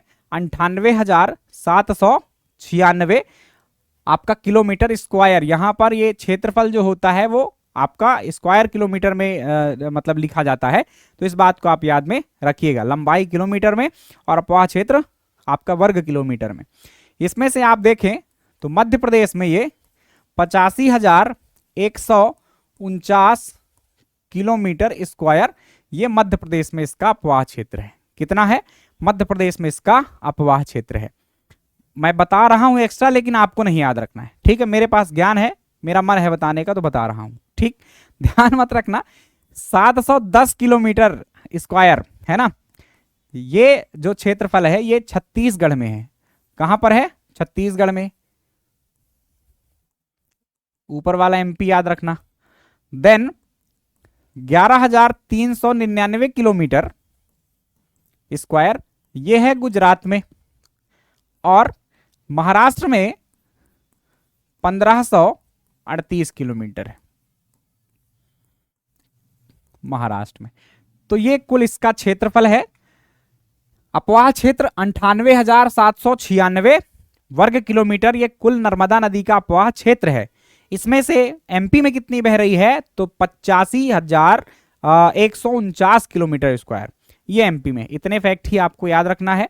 इन दोनों से जुड़े अब जो तथ्य हो उनको भी याद रखना है, इसी पॉइंट में हमको लिखना होगा या जानकारी रखना होगा। बात करें लंबाई से जुड़े तथ्यों की, तो नर्मदा नदी जो है वो भारत की 5वीं सबसे लंबी नदी है। कौन सी नदी है? भारत की 5वीं सबसे लंबी नदी है, 1312 किलोमीटर की लंबाई है। ऊपर की 4 नदियों को मैं बता देता हूं, आप अलग से लिख लेना। सबसे लंबी नदी आपकी गंगा नदी है भारत की, दूसरी सबसे लंबी नदी गोदावरी है, तीसरी सबसे लंबी नदी कृष्णा नदी है, चौथी सबसे लंबी नदी यमुना नदी है, 5वीं सबसे लंबी नदी आपकी कौन सी हो गई? आपकी नर्मदा नदी हो गई। स्पष्ट रहेंगी बातें? गंगा, गोदावरी, कृष्णा, यमुना और 5वीं नर्मदा है। तो ये 5वीं सबसे लंबी नदी हो गई। एक फैक्ट इसमें याद रखना है, मध्य प्रदेश की सबसे लंबी है, ये तो याद ही रखना है। दूसरी बात, अपवाह क्षेत्र में आए तो अपवाह क्षेत्र के दृष्टिकोण से ये भारत की 7वीं सबसे लंबी नदी है। क्या याद रखना है एक्स्ट्रा फैक्ट में? 7वां सबसे बड़ा अपवाह क्षेत्र है। इसमें क्या याद रखिएगा आप लोग कि नर्मदा नदी जो है 7वें क्रम तक कोई चीज याद नहीं की जाती, चूंकि ये इंपॉर्टेंट नदी है, कुछ भी प्रश्न आ सकते, इसलिए मैं बता रहा हूं कि 7वां सबसे बड़ा अपवाह क्षेत्र 98,796। ऊपर के कुछ नाम बताऊं मैं, देख लेता हूं याद आ रहे हैं कि नहीं, है ना। सबसे बड़ा अपवाह क्षेत्र तो आपके यहाँ का क्या है, जहां तक याद आएगा बता देता हूं, गंगा है। भारत का सबसे बड़ा अपवाह क्षेत्र कौन सा है? गंगा अपवाह क्षेत्र है। 8.61 लाख वर्ग किलोमीटर क्षेत्रफल पर फैला हुआ है। दूसरा सबसे बड़ा जो अपवाह क्षेत्र है वह है आपका सिंधु नदी का। किस नदी का? सिंधु का। अब आप सोचेंगे सिंधु तो बहुत कम क्षेत्र में बहती है, पर उसकी सहायक नदियां बहुत सारी हैं, और उन सहायकों की बहुत सारी सहायक नदियां हमारे उत्तरी क्षेत्र में दिखाई देती हैं। टोटल उसका जो क्षेत्रफल है वो 11.65 लाख वर्ग किलोमीटर है दुनिया के हिसाब से देखें तो, लेकिन भारत में वह 3.21 लाख वर्ग किलोमीटर क्षेत्रफल पर आपका मतलब उसका अपवाह क्षेत्र है। तो दूसरा सबसे बड़ा अपवाह क्षेत्र हो जाता है। तीसरा आपका सबसे बड़ा अपवाह क्षेत्र गोदावरी नदी का है, 3.12 लाख वर्ग किलोमीटर। चौथा सबसे बड़ा अपवाह क्षेत्र आपके कृष्णा नदी का है, आपका 2.59 लाख वर्ग किलोमीटर। पांचवा आपका हो जाएगा ब्रह्मपुत्र का, छठवां हो जाएगा आपके महानदी का, और सातवां हो जाएगा आपका नर्मदा। ठीक है, तो इस तरह से कुछ बातें आप याद रखिएगा। जो भारत के दृष्टिकोण से मैंने बताए हैं उनको याद रख लेना। अपवाह क्षेत्र का फिर से बता देता हूं, सबसे बड़ा गंगा, दूसरा सिंधु, तीसरा गोदावरी, चौथा कृष्णा, पांचवा ब्रह्मपुत्र, छठवां आपका महानदी, सातवां आपकी नर्मदा, और आठवां आपकी कावेरी। ठीक है, चलो आगे बढ़े। 2 पॉइंट हमारे कंप्लीट हुए। उद्गम, प्रवाह, समागम देख लिया। दूसरा बिंदु अपवाह क्षेत्र और लंबाई देख ली, सारे फैक्ट्स देख लिए। तीसरी जो हमारी बात होती है वो सहायक नदियों की होती है। किसकी होती है? सहायक नदियों की। तो ये बातें पीछे लिखी हुई हैं, इसलिए इनको मैं मिटा देता हूं, या कि आ जाएंगी। देखो यहीं पर बनाते हैं कुछ अलग कलरफुल से। आप इनको नक्शे में ही भरने का मतलब पहले पूरा पढ़ लीजिएगा, पीडीएफ मिल जाएगी आपको, और फिर जब याद किया कीजिए ना तो इसी तरह से एक मैप उठाइएगा और सारी बातें उसमें भर दिया कीजिए, हर बात। तो इस तरह से रिवाइज हो जाती हैं नदियां। ये तो बड़ी है तो थोड़ा पूरा मैप लग जाएगा, पर कई बार तो आपको एक मैप में 3-3, 4-4 नदियां भी कंप्लीट हो जाएंगी। सहायक नदियों की बात करें तो कुल सहायक नदियां कितनी हैं? इनको मिटा ही देते हैं।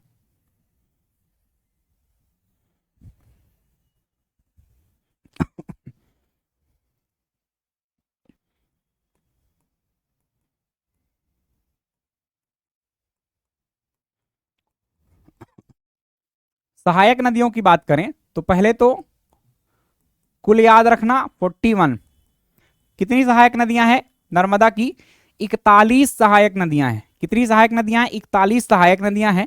इसमें से फिर हमें दो चीजें याद रखनी पड़ती हैं, एक दाई सहायक नदियां और दूसरी बाई सहायक नदियां। दाई सहायक नदियों की जो संख्या है वह है 19 और बाई सहायक नदियों की संख्या जो है वह है 22। कुछ लोगों को दाई और बाई समझ में ही नहीं आता नदियों में, तो ध्यान रखिएगा। जैसे इस नदी का फ्लो आप जानते होंगे, दिशा तो समझ गए होंगे किस तरफ बह रही है, पूर्व से पश्चिम की ओर बह रही है। किस तरफ बह रही है? पूर्व से पश्चिम की ओर बह रही है। ये लो एरो लगा दिए किस दिशा में। अब आप इसको खड़ा कर लीजिए, नदी के बीच में ऐसे हाथ फैला के खड़े हो जाओ, एज्यूम करना है ऐसा ठीक है, कि मान लो अब ऐसी दिशा कर लेता हूं, इस तरफ बह रही है, ऐसे मैंने अपना मुख कर लिया और ऐसे हाथ फैलाकर खड़ा हो जाऊं, अपने आप को सोच लिया करो किस तरफ है, किस तरफ। तो अब आप हाथ फैलाओ और ये मेरा राइट हैंड है, ये मेरा लेफ्ट हैंड है। तो ये देखो ऊपर की तरफ जो हिस्सा है वो क्या है आपका?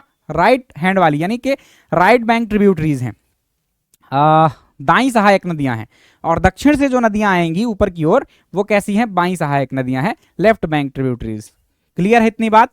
तो कुछ नदियां हैं उनके नाम लिख रहा हूं मैं, जैसे हिरन नदी, इसकी 41 से 41 नाम याद नहीं रखना है आपको, कुछ नदियों के ही नाम याद रखना है, ठीक है।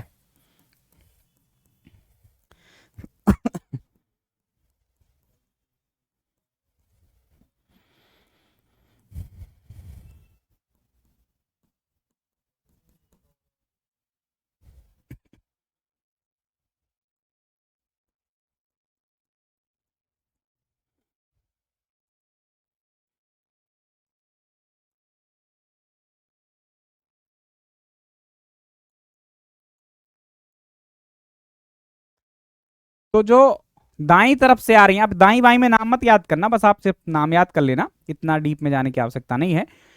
हिरन नदी है, देन बारना नदी है, देन कोलार नदी, चंद्रकेसर, हालोन, चंद्रकेसर है ये। हालोन नदी, हालोन नहीं है, क्या नाम इसका? चोरल, भाई नेम है, यहां पर घूमने भी गए हैं। चोरल, हालोन एक परियोजना है। चोरल नदी है, इंदौर में जो विद्यार्थी रहते होंगे हमारे वो गए भी हों शायद, चोरल डैम पास में ही है, आप जब महेश्वर की ओर जाते हैं तो आपको रास्ते में मिलता है। तो चोरल नदी हो गई, देन मान नदी एंड देन हथनी नदी। इन नदियों को तो कम से कम याद रखना, इन पर कुछ प्रोजेक्ट्स भी बने हैं, तो जब हम नदी घाटी परियोजनाएं पढ़ेंगे तो जैसे कि ये बारना परियोजना है रायसेन में, कोलार परियोजना है, चंद्रकेसर परियोजना है, चोरल परियोजना है, मान परियोजना है ना। इसी प्रकार से हथनी पर जोबट परियोजना है, जोबट तहसील है अलीराजपुर की, तो हथनी नदी पर या हटनी नदी पर आपका जोबट तहसील में एक परियोजना है, उसको जोबट परियोजना ही कहते हैं। तो ऐसे इनकी परियोजनाएं हैं, इसलिए इनकी लोकेशन के साथ आप ऐसा याद कर लेंगे तो बहुत अच्छी चीज हो जाएगी, है ना। तो ये कुछ आपकी दाई सहायक नदियां हो गई। बाई सहायक नदियों की बात करें,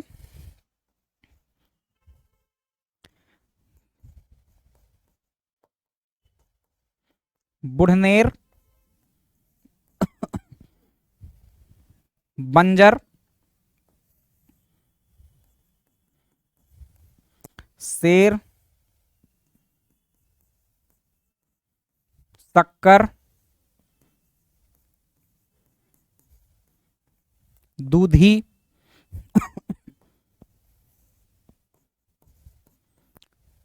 तवा,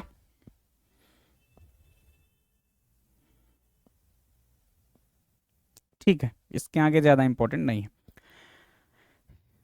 बुढ़नेर, बंजर, शेर, शक्कर, दूधी, तवा, छोटी तवा भी है यहीं से, छोटी तवा।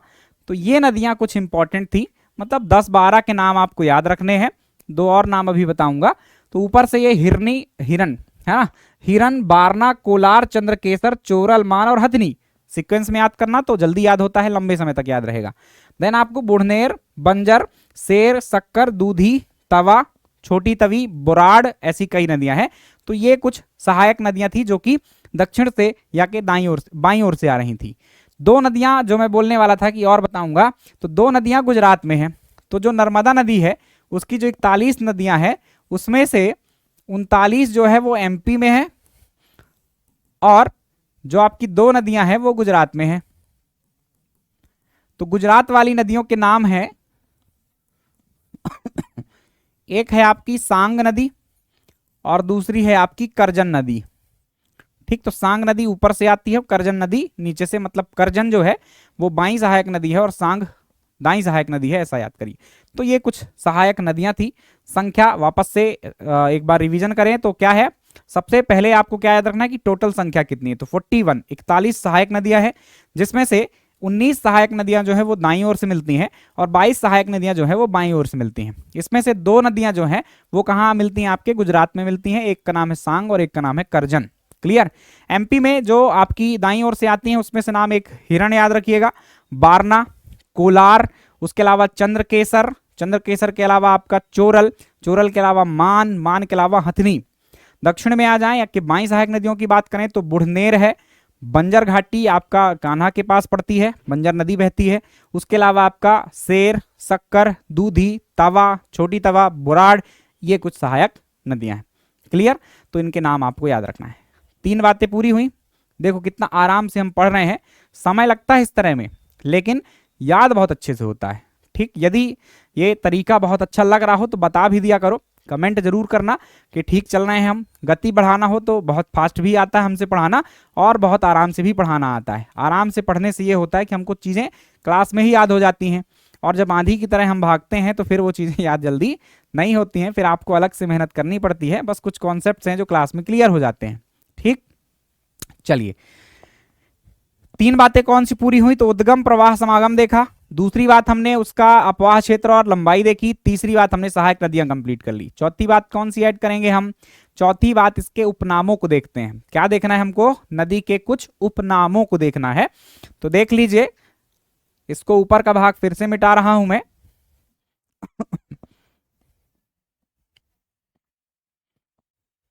ये सब लिखा हुआ है, परेशान मत हो जाना, आपको पीडीएफ मिल जाएगी और ज्यादा ही मिलेगा, कम नहीं मिलेगा। ठीक, जो बातें बता रहा हूं तो आप सोचो कि पीछे कम होगा, आपको दिखा भी देते हैं सब। देखो ये प्रॉपर टेबल बहुत भारी मेहनत से बनाई है अपन ने, है ना, और ये सब लिखा हुआ है आपका, ये सारी डिटेल्स लिखी हुई हैं, चिंता नहीं करना है, सारी तस्वीरों के साथ कि कौन सी नदी किधर आ रही है, सब कुछ लिखा हुआ है।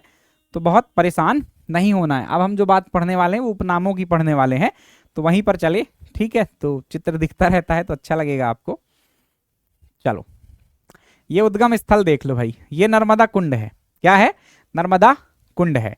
जहां से नदी का उद्गम होता है अमरकंटक में, जिस स्थान से, वहां पर भोसले शासकों ने क्या करवाया था, कुंड बनवा दिया था। ठीक, तो उसी से माना जाता है नर्मदा नदी का उद्गम, वहीं से नदी की धाराएं पतली रूप से निकलती हैं। ये उद्गम साधु जी हैं। हम अब क्या बात करने वाले हैं, उपनामों की। तो यहां हेडिंग बना देते हैं, उपनाम।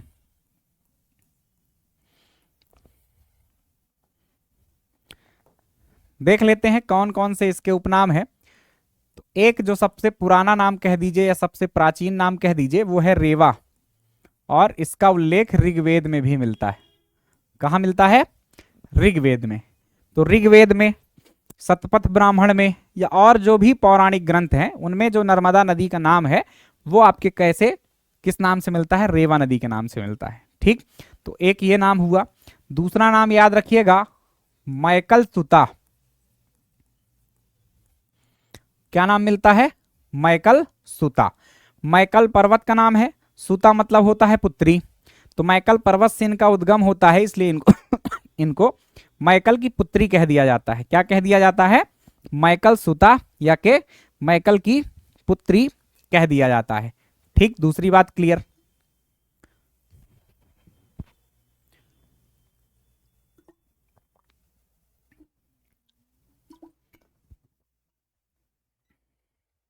एक कहानी भी अभी सुनाएंगे नर्मदा के उद्गम की। पौराणिक कथाएं हैं, यहां से कुछ जोड़ने का बहुत प्रयास मत करना, लेकिन कहानी सुन लेना, सुने रहना। ठीक है, क्या हम वैसे भी काम काम की ही बातें करते रहते हैं, कुछ इधर उधर का बात नहीं कर पाते हैं। ज्यादातर लोगों को जो मजा आती है वो काहे में आती है, क्लास में, जब इधर उधर की बातें खूब हों और जो काम की बातें, जो क्लास है वो कम कम बात हो, है ना। तो वो मेरे से नहीं बनता है, जो काम का है वही पढ़ाता हूँ मैं अपनी क्लास में। इधर उधर की बातें मुझको आती नहीं है, नाच गाकर पढ़ाना मुझको नहीं आता है। तो जिसको नाच गाकर पढ़ना पसंद हो तो वो उन शिक्षकों को ढूंढे, मुझसे बिल्कुल नहीं आता। साधारण तरीके से जैसे एक शिक्षक की मर्यादा होती है वैसे मैं पढ़ाता हूँ। तो दूसरा नाम हमने देख लिया, मैकल की पुत्री हैं। तीसरा नाम देख लेते हैं, सोमोदभवा। क्या नाम है? सोमोदभवा। सोमोदभवा का मतलब सोम उद्भवा, या के इन्हीं को ही, इनसे ही मिलते जुलते जो नाम है, कालिदास के ग्रंथों में ये नाम मिल जाते हैं आपको, सोमो देवी या सोम प्रभवा। तो ये नाम है। ये क्यों नाम है? तो सोमो देवी या सोमोद्भवा, ऐसा मानते हैं कि किसी सोमवंशी राजा ने इसको उद्धृत किया था या कि इनका उद्गम किया था, इस कारण से इसका जो नाम मिला आपको अगला, वो सोमोद्भवा या के सोमो देवी मिला। स्पष्ट बात।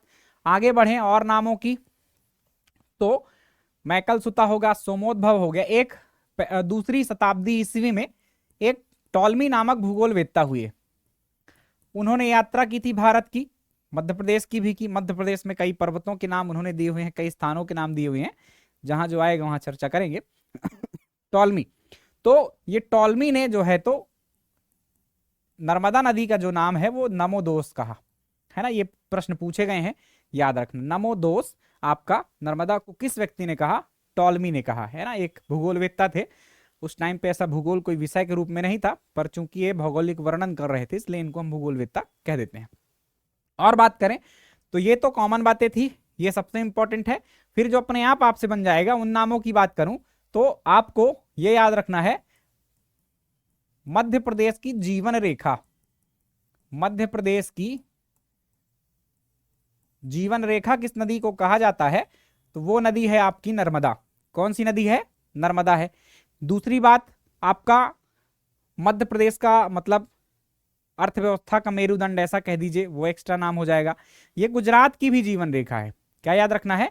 गुजरात की भी जीवन रेखा है। इसके साथ साथ कुछ जो और इंपॉर्टेंट नाम है, जैसे कि इसका नाम एक मिलता है आपको शंकरी, इसके अलावा इसका जो नाम मिलता है शिवपुत्री, इसके अलावा जो इसका नाम मिलता है शिव तनया।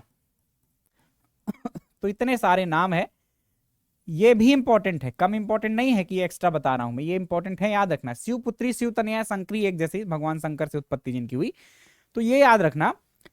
एक और नदी है आपके यहाँ जिसको शिवपुत्री कहा जाता है, वो नदी है बेतवा। तो जैसे आपके विकल्प आए, जैसे आपके ऑप्शन हो, उस हिसाब से आप लोग आंसर लगाना।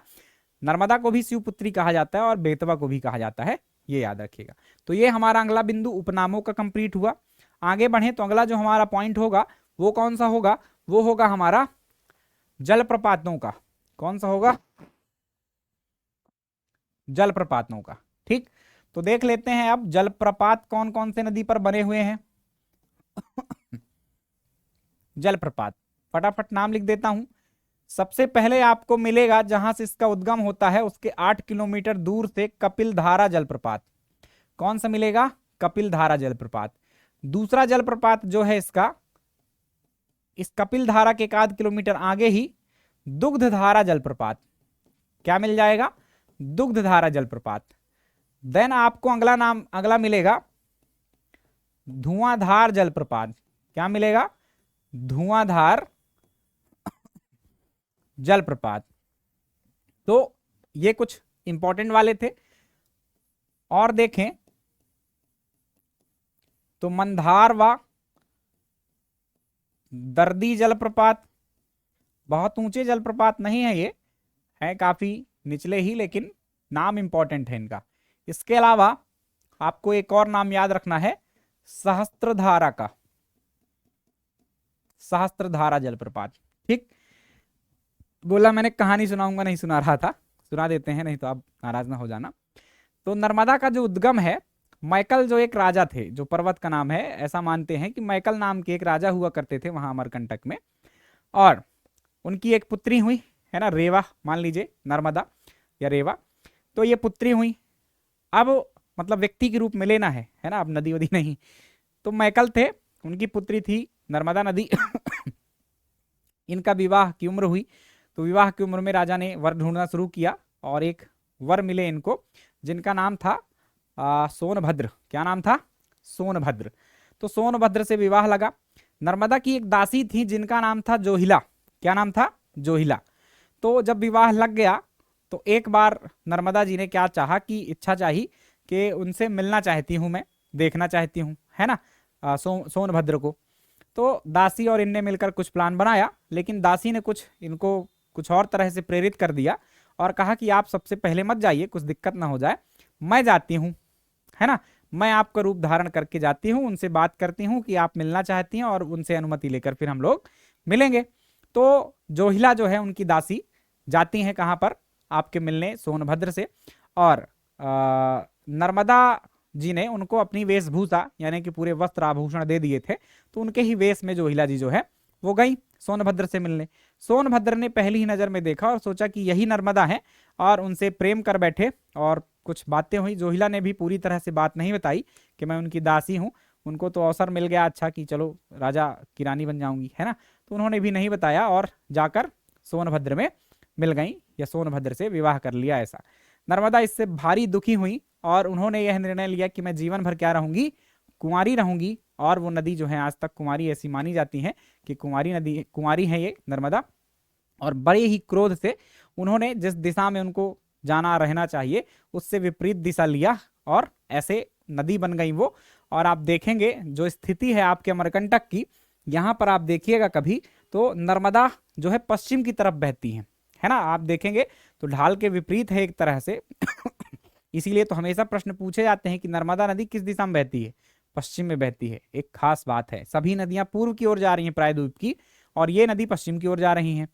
ठीक, तो यदि पौराणिक कथाओं से जोड़ें तो ये क्रोध के कारण इस तरफ से आई और सारे पहाड़ों को चीरते हुए, घाटियों को चीरते हुए बहती गई अपना, है ना, ऐसा। और आप देखेंगे कि सोन नदी है ना, सोनभद्र समझ लीजिए सोन नदी, और सोन नदी में एक जोहिला नदी मिलती हुई दिखाई देती है आपको, आगे जब सोन पढ़ेंगे तो ये स्पष्ट होगा।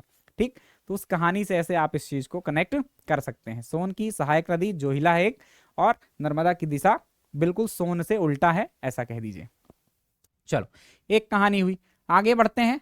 कपिल धारा जलप्रपात, ऋषि कपिल ने कभी तपस्या की, इसलिए दुग्ध धारा, दुग्ध की तरह उसकी धारा गिरती हुई दिखाई देती है। बहुत धुआं दिखाई देता है धुआंधार जलप्रपात में जब जल नीचे गिरता है, इस कारण से धुआंधार। मानधार और दर्दी क्यों है ये पता नहीं है कहां पर, ये स्थितियां इनकी नोट कर लीजिएगा आप पृथक से। कपिल धारा जलप्रपात अनूपपुर में है, कहां पर है, अनूपपुर में है। दुग्ध धारा जलप्रपात भी कहां पर है, अनूपपुर में है। धुआंधार जलप्रपात जबलपुर में है, भेड़ा घाट नामक जगह पर, कहां पर, जबलपुर में। मंदार एवं दर्दी जलप्रपात जो है वो खंडवा में है, और सहस्त्र धारा जलप्रपात आपके महेश्वर में, और महेश्वर आपका खरगोन में है। स्पष्ट हुई ये बातें, तो ये जगहें याद रखना है आपको इस तरह से। आगे बढ़ते हैं, ये हमारा जलप्रपात कंप्लीट हुआ। जलप्रपात के बाद हमारा एक पॉइंट होगा तटीय नगर। कौन सी चीज होगी, तटीय नगरों की। तो इसी में हम देख लेते हैं। अब यहां पर वो नगर तो नहीं बने हैं, पर मैं नाम बोल रहा हूं, बाकी चीजें मिटा दें तो ठीक से नगर देख पाएंगे हम।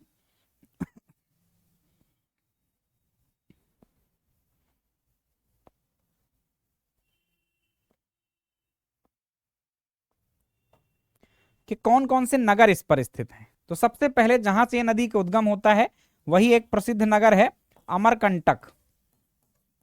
तो अमरकंटक किस नदी के तट पर है, तो अमरकंटक नर्मदा नदी के।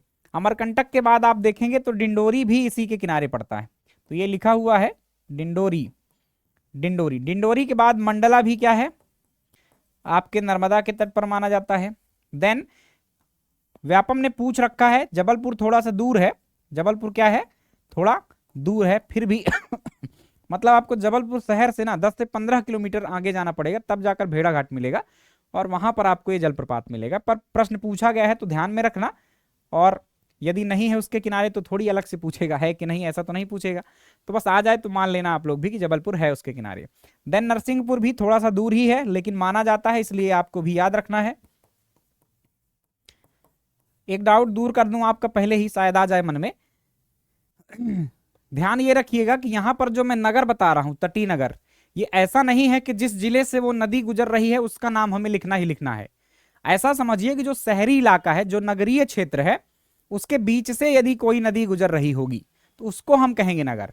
जैसे एग्जाम्पल और ले लो कोई दूसरा, जैसे आपका ये खरगोन है, तो खरगोन को हम इस नदी के तट पर नहीं कहते हैं, ठीक है। खरगोन जिले में ही मंडलेश्वर, महेश्वर ऐसे नगर हैं वो इसके तट पर बसे हुए हैं। खरगोन इसके तट पर नहीं बसा हुआ है। तो ये जो मैं नाम क्रम से लिख रहा हूं ये बसे ही हुए हैं उसके किनारे, इसलिए नाम लिख रहा हूं। तो ये ध्यान रखना कि जिस जिले से गुजर जाए कहीं से भी किसी क्षेत्र से तो वो उसके किनारे है, ऐसा मत कहना। शहरी क्षेत्र, एक जिला बहुत बड़ा होता है, उसमें कई शहरी क्षेत्र हो सकते हैं, उसकी तहसीलें, उसमें जो जनपद होते हैं वो सब नगर होते हैं। तो किस नगर से वो नदी गुजर रही है, बीच से प्रवाहित हो रही, ये बात को यहां ध्यान में रखना है आपको। क्लियर? चलो आगे बढ़े तो नरसिंहपुर तक हम पहुंचे। नरसिंहपुर के आगे जाएंगे तो होशंगाबाद भी आपको इसी में देखना है, इसको हम नर्मदापुरम लिख लेते हैं, नर्मदापुरम। हरदा में आओगे तो हरदा देखना अपने अटलस में, अपने मैप में देखना, तो यहां पर एक जिला, एक क्षेत्र आपको दिखेगा हंडिया। हम हरदा जिला नहीं लिख रहे हैं, है ना, हरदा इसके किनारे नहीं है, होशंगाबाद है। हंडिया एक क्षेत्र है हरदा जिले का जो कि नर्मदा के तट पर बसा हुआ है। और हंडिया के उत्तरी क्षेत्र में देखोगे तो देवास में एक नेमावर नामक जगह दिख जाएगी आपको। मैंने संस्कृति पढ़ाई हुई है, हिस्ट्री एंड कल्चर में आपको नेमावर वगैरह की बातें की हुई हैं। एक धार्मिक स्थान है नेमावर, तो इसके किनारे पर स्थित है। हंडिया भी धार्मिक स्थान है। आगे आए अपन खंडवा में, तो खंडवा में बिल्कुल खंडवा के पश्चिमी, उत्तर पश्चिमी इलाके में आपको ओमकारेश्वर नामक एक ज्योतिर्लिंग मिल जाएगा। तो ये आपके नर्मदा के तट पर है।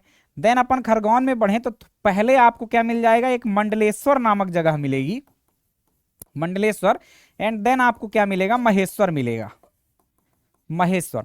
तो इसको भी आपको याद में रखना है, महेश्वर इंपॉर्टेंट है, मंडलेश्वर आप छोड़ सकते हैं, 8 किलोमीटर की दूरी है।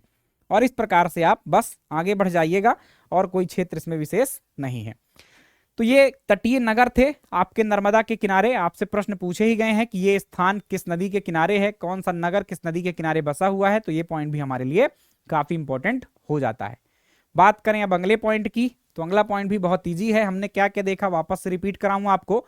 तो हमने उद्गम प्रवाह समागम देख लिया, हमने दूसरा पॉइंट अपवाह क्षेत्र और लंबाई देख ली, तीसरा पॉइंट सहायक नदियां देख ली, चौथा पॉइंट उपनाम देख लिया, पांचवा पॉइंट हमने जलप्रपात देख लिए, छठवां पॉइंट हमने कुछ तटीय नगर देख लिए। अब सातवें पॉइंट पर आ जाएं।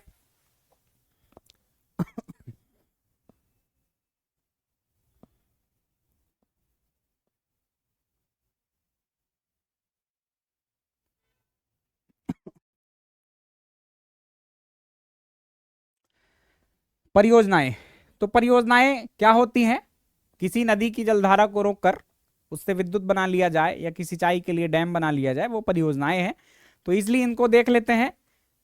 पुनासा नामक स्थान जो कि खंडवा में है, इसमें इंदिरा सागर परियोजना बनी हुई है। ओमकारेश्वर बांध आपके बना हुआ है खंडवा में ही, जहां पर आपका ज्योतिर्लिंग है ओमकारेश्वर। महेश्वर बांध भी बनना था, बन भी गया था, पर वो प्रोजेक्ट अब बंद है। ठीक, सरदार सरोवर बांध तो बना ही हुआ है गुजरात में। ये कुछ मोस्ट इंपॉर्टेंट प्रोजेक्ट्स थे, हम अभी डीप में बात करने ही वाले हैं नदी घाटी परियोजनाएं जब हम पढ़ेंगे। क्लियर? तो ये कुछ बात हुई आपके सातवें पॉइंट की। आठवां पॉइंट हमारा हो जाता है विशेष पॉइंट्स या विशेष फैक्ट्स जो एक्स्ट्रा हैं उनको हमें याद रखना है। तो ये कुछ नर्मदा में ज्यादा है, दूसरी छोटी नदियां पढ़ेंगे तो कम कम ही वो आपको मिलेंगे। तो देख लेते हैं इनको भी। नर्मदा का जो अर्थ है संस्कृत में वो क्या है, खुशी का दाता। क्या मतलब है नर्मदा का, खुशी का दाता। एक शब्द रेवा यूज हुआ था, रेवा का मतलब उछलती कूदती नदी या उछलना कूदना, ये याद रखना, उछलना कूदना। तो इस तरह से ये क्या है, रेवा का मतलब है। तो इसका शब्द का अर्थ याद रखना। नर्मदा नदी एक ऐसी नदी है जिस पर एक पुराण आपको मिल जाएगा, नर्मदा पुराण। कभी ओमकारेश्वर जाइएगा या कि आप महेश्वर जाइएगा तो यहाँ पर ये पुस्तकें बिकती हुई आपको मिल जाएंगी, तो आप खरीद कर उसका अध्ययन भी कर सकते हैं। नर्मदा नदी को यदि देवी के रूप में देखें तो इनका जो वाहन है वो मगरमच्छ है, यह याद रखना। नर्मदा नदी के किनारे हमको मानव संस्कृति के भी अवशेष प्राप्त हुए हैं। नर्मदा नदी के किनारे सीहोर में एक स्थान है आपका हथनौरा। कौन सा स्थान है, हथनौरा है। यहां से हमें मानव कपाल के अवशेष प्राप्त हुए हैं जो कि 3-3.5 लाख वर्ष पुराने हैं। ठीक, तो भारत में जो आपके मानव का सबसे पुराना अवशेष मिला वो कहां से मिला हमको, नर्मदा नदी के किनारे से, नर्मदा घाटी से। या के एग्जैक्ट स्थान पूछे कभी तो हथनौरा आप बता देना, सीहोर जिले के दक्षिण इलाके में आता है। बुधनी तहसील, जहां से मामा जी आपके क्या थे, विधायक थे, आज भी हैं, अब विधायक ही हैं, मुख्यमंत्री नहीं रह गए हैं। चलो, 1980 में एक संस्था की स्थापना हुई जो इंपॉर्टेंट है, नर्मदा नियंत्रण प्राधिकरण। क्या स्थापित हुआ, नर्मदा नियंत्रण प्राधिकरण। जब एक नदी दूसरे राज्यों से भी बहती हो, कि 2-3 राज्य हो जाएं उसमें, उसके प्रवाह में, तो फिर कुछ विवाद शुरू हो जाते हैं। तो विवाद किसके लिए होंगे? जल बंटवारे के लिए, सिंपल, कि वो राज्य जो है सारा जल रोक रहा है, हमको कुछ नहीं मिल रहा है, या कि दूसरा कह रहा है कि सारी नदी हमारे यहाँ बहती है, पानी सारा हमारे यहाँ से वहां चला जा रहा है। ऐसी दिक्कतों के लिए नर्मदा में भी विवाद है। गुजरात, महाराष्ट्र, राजस्थान भी इसमें शामिल है। मध्य प्रदेश, राजस्थान, महाराष्ट्र, गुजरात, इन 4 राज्यों में विवाद है। तो उसमें जल बंटवारे के लिए एक अभिकरण या एक प्राधिकरण की स्थापना की गई है, नर्मदा नियंत्रण प्राधिकरण, कि कितना जल छोड़ा जाएगा, किस राज्य को कितना जल मिलेगा, ये सब की बातें कौन डिसाइड करता है? आपका नर्मदा नियंत्रण प्राधिकरण। 1980 में इसकी स्थापना हुई। 1985 में एक और संस्था बनी, मध्य प्रदेश सरकार ने नर्मदा घाटी विकास प्राधिकरण बनाया। ये दोनों में क्या फर्क है? दोनों प्राधिकरण है, एक नर्मदा नियंत्रण प्राधिकरण और एक विकास प्राधिकरण। तो विकास जो नियंत्रण प्राधिकरण है वो जल बंटवारे को देखेगा, और जो नर्मदा घाटी विकास प्राधिकरण है वो देखता है आपका उसमें बनने वाले प्रोजेक्ट्स को, कि किस स्थान पर आपका कोई प्रोजेक्ट बनना चाहिए, कोई नहीं बनना चाहिए। ये सब का डिसीजन कौन लेता है? आपका ये नर्मदा घाटी विकास प्राधिकरण ही लेता है। अपन ऐसा नहीं कि नदी बह रही तो कहीं भी जाकर सीधे ठोक दो बांध और पानी रोक लो, ऐसा नहीं है। बहुत सारे सर्वे कराने पड़ते हैं, सारे निर्णय लेने पड़ते हैं, पर्यावरणीय मंजूरी लेनी पड़ती है, जूलॉजिकल मंजूरी लेनी पड़ती है, कि बांध बना दिया, पीछे पानी रुक गया खूब सारा, अब वो पानी का अपना भार भी होगा, तो पता चला कि वहां प्लेटें कमजोर थी, वहां चट्टाने कमजोर थी, भूकंप आ गया और सब निपट गए। तो ऐसा नहीं होना चाहिए, ठीक।